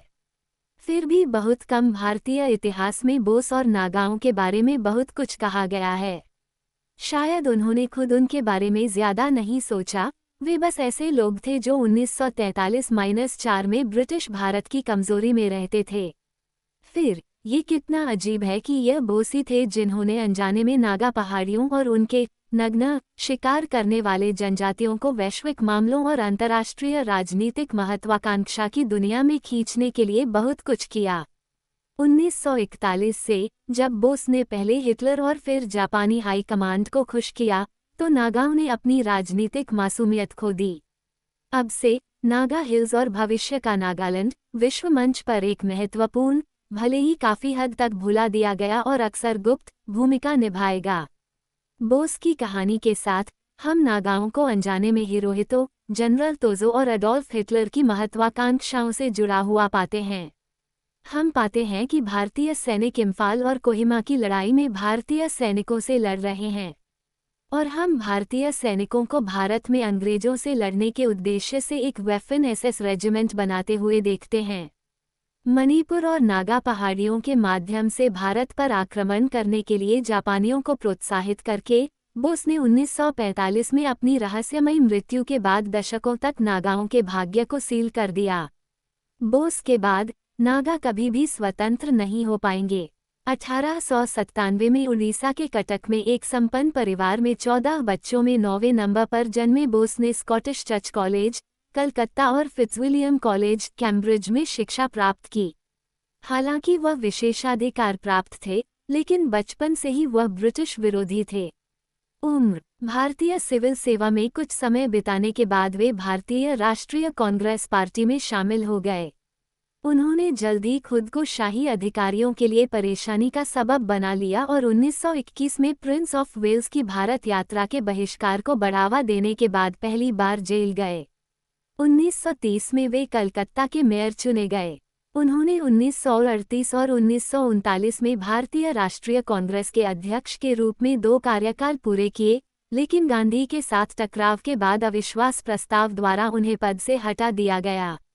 बोस ने इसके बाद अपना खुद का अखिल भारतीय फॉरवर्ड ब्लॉक बनाया और सविनय अवज्ञा का अभियान शुरू किया, जब सितंबर 1939 में वायसराय लॉर्ड लिनलिथगो ने कांग्रेस से परामर्श किए बिना भारत की ओर से जर्मनी के खिलाफ युद्ध की घोषणा की। 11वीं बार जेल में बंद होने के बाद जनवरी 1941 में समर्थकों ने उन्हें उनके भतीजे शिशिर कुमार बोस के साथ घर की नजरबंदी से छुड़ाया और वे कई तरह के भेष में, कभी बहरे और गूंगे आदिवासी के रूप में, कभी पठान बीमा विक्रेता के रूप में, हालांकि उनके भागने के बारे में अलग अलग विवरण हैं और इस तरह वे जर्मन एजेंटों के स्वागत में शामिल हो गए। एक इतालवी अभिजात वर्ग, काउंट ऑरलैंडो मेजोटा के भेष में, बोस को मास्को ले जाया गया, और फिर एक वास्तविक जर्मन अभिजात, Friedrich von Graf von der Schulenburg, जो मॉस्को में जर्मन राजदूत थे, 20 जुलाई 1944 को हिटलर पर जानलेवा हमले के बाद नवंबर 1944 तक फांसी पर लटकाए गए, के सौजन्य से बोस को विमान से बर्लिन ले जाया गया। यहाँ उन्होंने 1930 के दशक के मध्य में अल्फ्रेड रोसेनबर्ग जैसे नस्लवादी विचारकों के साथ अपनी मुलाकातों को फिर से शुरू किया। नाजी दार्शनिक, जिन्होंने शासन की यहूदी विरोधी नीतियों, लिबिंसुरम और श्वेत आर्य वर्चस्व को बौद्धिक आधार दिया। केवल थोर ही जानता है कि रोसेनबर्ग ने नग्न नागाओं के बारे में क्या सोचा होगा, हालांकि निश्चित रूप से एक साथी आर्य के रूप में भारतीय आर्य हैं जैसे नाजी जर्मन थे, बोस खुद एक अंडरमेंश नहीं थे। उसी समय बोस ने खुद को हिटलर के प्रचार मंत्री डॉक्टर जोसेफ गोएबल्स के लिए उपयोगी बनाया और आखिरकार हिटलर से खुद मिले। एक मनोरंजक, हालांकि राजनीतिक रूप से एक तरफा film Bose the forgotten hero 2005 Shyam Benegal द्वारा निर्देशित इस फिल्म में एक विचित्र और हास्यास्पद दृश्य भी है जिसमें बोस हिटलर को सैन्य रणनीति पर व्याख्यान देते हैं। नस्ल पर नाजियों के विचारों के लिए बोस सिर्फ एक निश्चित भ्रम और प्रतिद्वंद्वितापूर्ण अहंकार ही प्रदर्शित कर सकते थे। 25 मार्च 1936 को रीच की अपनी पहली यात्रा के दौरान उन्होंने डॉयचे अकादमी के डॉक्टर फ्रांज थिएफेल्डर को लिखा, आज मुझे खेद है कि मुझे यह विश्वास लेकर भारत लौटना पड़ रहा है कि जर्मनी का नया राष्ट्रवाद न केवल संकीर्ण और स्वार्थी है बल्कि अहंकारी भी है। म्यूनिख में हाल ही में हिटलर के भाषण में नाजी दर्शन का सार मिलता है। नया नस्लीय दर्शन जिसका वैज्ञानिक आधार बहुत कमजोर है, सामान्य रूप से श्वेत जातियों और विशेष रूप से जर्मन जातियों के महिमामंडन के लिए खड़ा है। हिटलर ने श्वेत जातियों की नियति के बारे में बात की है कि वे शेष विश्व पर शासन करें, लेकिन ऐतिहासिक तथ्य यह है कि अब तक एशियाइयों ने यूरोप पर यूरोपियों से कहीं अधिक प्रभुत्व जमाया है। मेरे तर्क की ताकत को समझने के लिए केवल मंगोलों, तुर्कों, अरबों, मूर, खूनों और अन्य एशियाई जातियों द्वारा यूरोप पर बार बार किए गए आक्रमणों पर विचार करना होगा। हिटलर, जिसने इस तरह के तर्कों को दरकिनार कर दिया, वह भविष्य में किसी समय ब्रिटेन को भारत से बाहर धकेलने के विचार में केवल अस्पष्ट रूप से रुचि रखता था, जबकि बोस का जर्मनी आगमन फ्यूहर की तत्काल महत्वाकांक्षा के संदर्भ में गलत समय पर हुआ था। जून 1941 में हिटलर ने सोवियत संघ पर आक्रमण ऑपरेशन बाराब्रोसा शुरू किया। अब से, और भले ही यह हिटलर के दिमाग में एक पल के लिए मायने रखता हो, भारत एक विदेशी तमाशा से ज्यादा कुछ नहीं था।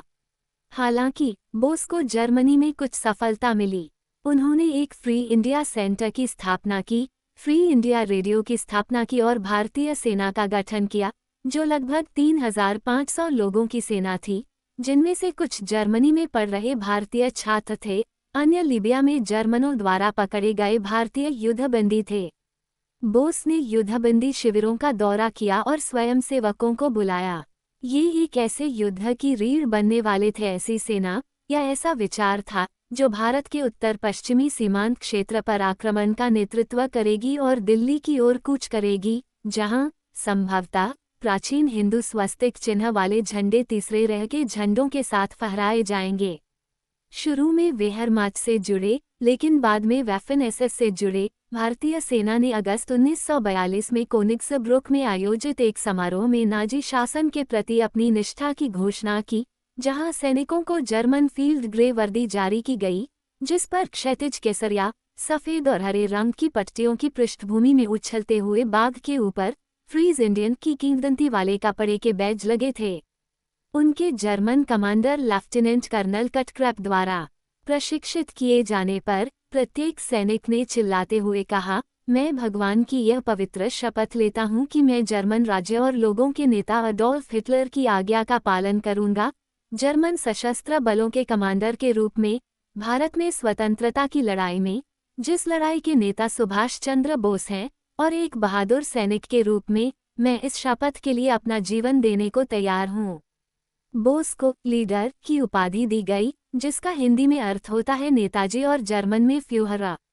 हिंदू राजनेता और बंगाली बुद्धिजीवी ये तर्क देते रहे हैं कि बोस अन्य अपराधों और जातियों के अलावा नाजी जर्मनी के सक्रिय यहूदी विरोध के भी विरोधी थे और वह एक लोकतंत्रवादी और समाजवादी थे। एक तरह से 1930 और 1940 के दशक में उन्होंने जो भाषण दिए, वे निश्चित रूप से एक भड़काऊ भाषण थे। खून, जन्मभूमि, मृत्यु, गौरव, और वह नाजी आतिथ्य के बिल्कुल खिलाफ नहीं थे। उन्हें एक किराए मुक्त विला, एक सौजन्य कार और 800 पाउंड प्रति माह का उदार व्यक्तिगत अनुदान प्राप्त था। 1942 में जब वह बीमार पड़े तो वे वियना के एक अच्छे अस्पताल में गए। यहाँ उन्होंने अपनी अनुवादक एमिली शेनकल से विवाह किया। बोस ने आखिरी बार अनीता को तब देखा था जब वह 4 सप्ताह की थी। अनीता और बोस का नाजी जर्मनी में प्रवास 2005 में सुर्खियों में आया, जब भारत में गुस्से से भरे विरोध प्रदर्शनों ने श्याम बेनेगल की फिल्म की रिलीज में देरी की। निर्देशक की हिम्मत कैसे हुई कि वो ये सुझाव दे कि बोस ने शादी कर ली है, और अगर उसने ऐसा किया भी होता तो निश्चित रूप से वह एक संत हिंदू को ही चुनता, भारतीय कुंवारी। हालांकि बोस एक विवादास्पद व्यक्ति हैं, लेकिन वे कई भारतीयों के लिए एक बेदाग नायक हैं। उन्हें ये कहने का भी शौक था कि उनके पास शादी के लिए समय नहीं है। उनकी सारी ऊर्जा पितृभूमि के प्रति उनके अमिट प्रेम और अंग्रेजों के प्रति उनकी घृणा और संभवतः उनके तीसरे दर्जे के कैम्ब्रिज कॉलेजों, उनके पंच चतुर युवतियों और गर्मियों में स्ट्रॉबेरी और क्रीम चाय के प्रति उनकी घृणा में लगी हुई थी। हिटलर ने भी दावा किया था कि उसके पास शादी के लिए समय नहीं है। उनकी सारी ऊर्जा पितृभूमि के प्रति उनके प्रेम में ही लगी हुई थी। बोस को जर्मनी से जापान भेजा गया, जहां हिटलर का मानना था कि वे अधिक उपयोगी भूमिका निभा सकते हैं। भारतीय स्रोतों का कहना है कि बोस अपनी मर्जी से गए थे, लेकिन द्वितीय विश्व युद्ध के दौरान ऐसा करना असंभव था। हालांकि हिटलर की चापलूसी करने के बावजूद बोस एक भ्रमित समाजवादी बने रहे, जो इस बात से परेशान थे कि जर्मनी ने सोवियत संघ पर आक्रमण किया था, जिसका नेतृत्व उनके एक अन्य नायक, सामूहिक हत्या करने वाले कम्युनिस्ट तानाशाह जोसेफ स्टालिन कर रहे थे। जर्मनी छोड़कर जापान जाने का मतलब था अपने नए परिवार और भारतीय सेना दोनों को छोड़ना। जर्मन सेना द्वारा पूरी तरह से प्रशिक्षित इन सैनिकों को दिल्ली या दूर के नागा हिल्स के पास कहीं नहीं जाना था। हालांकि ऐसा लगता है कि बलूचिस्तान के रास्ते भारत में घुसपैठ करने के लिए 100 या उससे ज्यादा सैनिकों को पूर्वी ईरान में पैराशूट से उतारा गया था। मुझे अभी तक पता नहीं चल पाया है कि उनके साथ क्या हुआ। नेतृत्वहीन और हतोत्साहित सेना के बाकी सदस्यों को ब्रिटिश और फ्रांसीसी के खिलाफ छिटपुट लड़ाई के लिए छोड़ दिया गया था। डी-डे के बाद बचे हुए सैनिक फ्रांस के रास्ते पीछे हट गए, जिससे उन्हें घिनौनी हिंसा के लिए बदनामी मिली। जैसा कि पूर्व फ्रांसीसी प्रतिरोध सेनानी हेनरी गैंड्रेउ ने 2004 में बीबीसी को बताया था, मुझे उनके गृह नगर रफेक में बलात्कार के कई मामले याद हैं।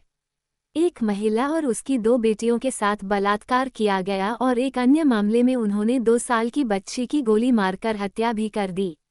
मई 1945 में स्विट्जरलैंड भागने की कोशिश करते हुए भारतीय सेना ने अंततः अमेरिकी, फ्रांसीसी और ब्रिटिश सेनाओं के सामने आत्मसमर्पण कर दिया। इसे मित्र राष्ट्रों ने भंग कर दिया। इसके सदस्यों को भारत वापस भेज दिया गया। मुसोलिनी के फांसीवादी इटली के प्रति वफादार भारतीयों की एक छोटी सेना साथ ही भारतीय स्वतंत्रता के मुद्दे पर इकबाल शेदाई द्वारा गठित बटालियन आज़ाद हिंदुस्तान, जिसका बोस के साथ सहयोग करने का कोई इरादा नहीं था, युद्ध से पहले ही भंग कर दिया गया था। इस बीच भारतीय फ्यूहरा को जहाज पर छिपा दिया गया था।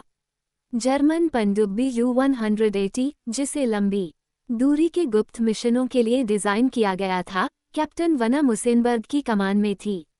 28 अप्रैल 1943 को U-180 ने जापानी पनडुब्बी 1-29 के साथ मेडागास्कर के दक्षिण पश्चिम में 400 मील की दूरी तय की, जो कि 101 क्रू और 14,000 समुद्री मील की रेंज वाली एक बड़ी नाव थी, जिसका नेतृत्व कैप्टन मासाओ टेराओका कर रहे थे।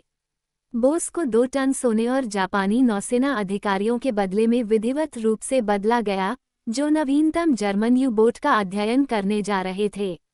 जापानी पनडुब्बी सुमात्रा के तट से दूर एक टापू सबंग पर पहुंची, जहां से बोस मात्सुदा नामक एक जापानी वीआईपी के रूप में प्रस्तुत होकर कई बार उछल कूद करके टोक्यो पहुंचे।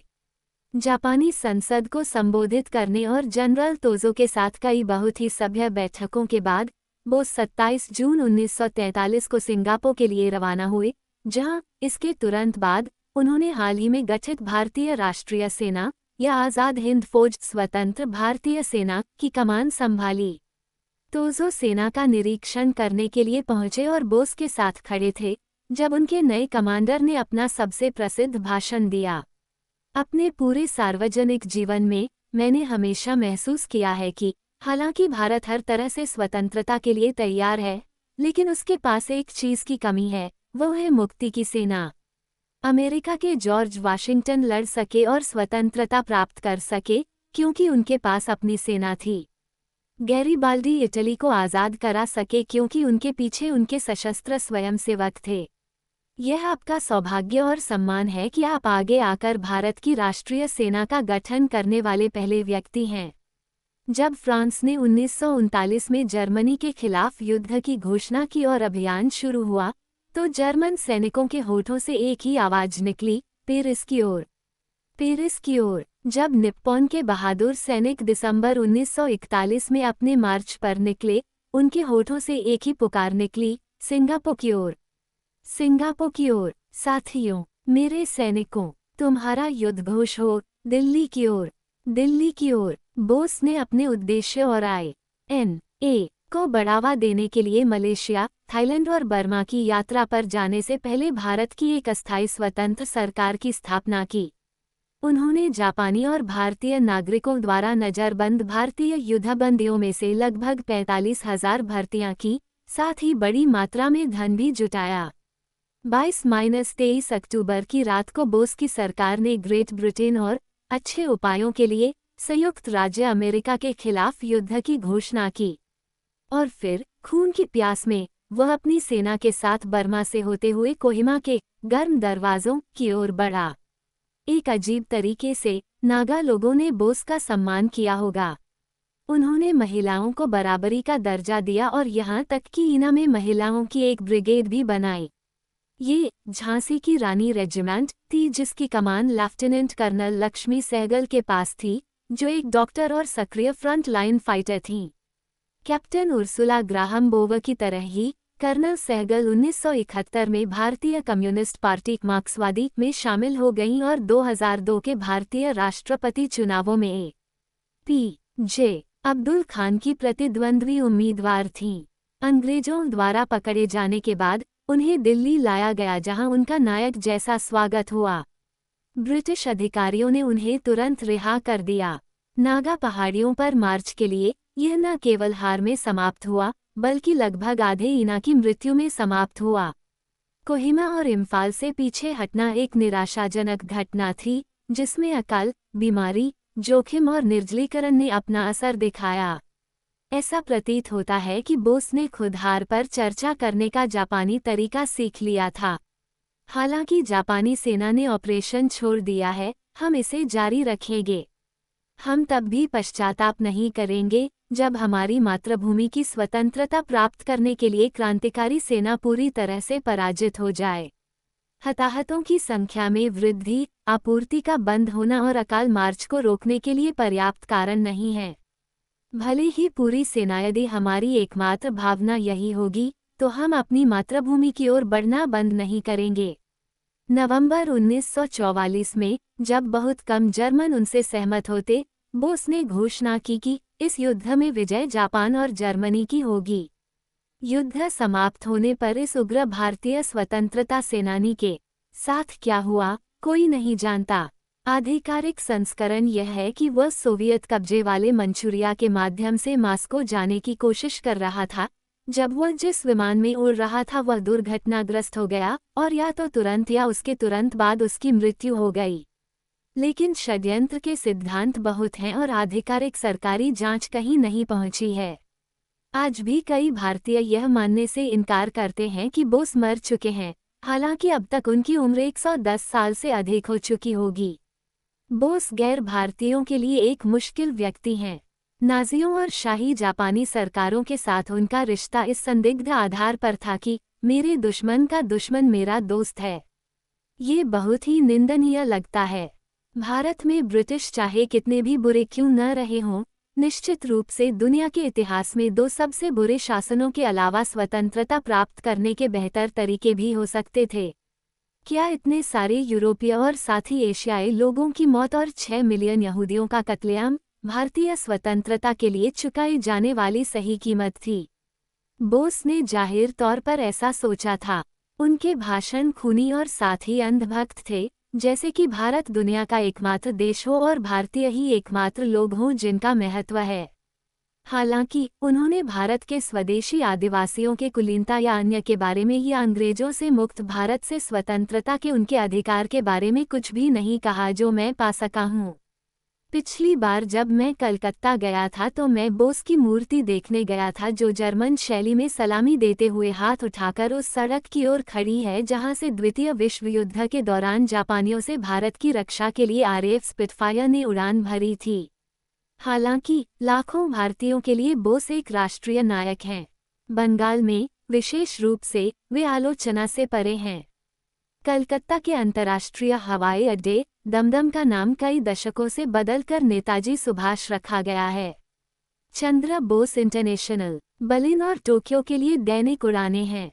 कई भारतीयों के लिए बोस का अंग्रेजों के खिलाफ एकनिष्ठ प्रतिशोध भारतीय स्वतंत्रता की कुंजी था।